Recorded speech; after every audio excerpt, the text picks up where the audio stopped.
Marlica, tingnan mo. Kung ilang senador andito ngayon, nakaupo.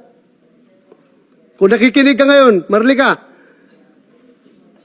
sino lang ang senador nandito ngayon, nag-hearing? Why? You ask yourself. Kung sinong senador lang ang gustong malaman ang katotohanan. God damn. I know you are monitoring right now. Kung mahilig ka mang baboy sa ibang tao, huwag mo kong samang babuyin dahil hindi ako tatahimik dyan sa ginagawa mo. Ito na, nagalit na sa akin si Marlica. Senator Ronald Bato de la Rosa, si Marcos Bangag ang subject, hindi ako at si Morales. My God, magtatanong na ba ako na nabayaran ka ni Lisa?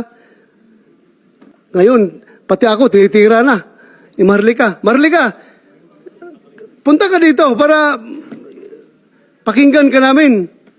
Hindi yung gagamitin mo yung power of the media para siraan ako.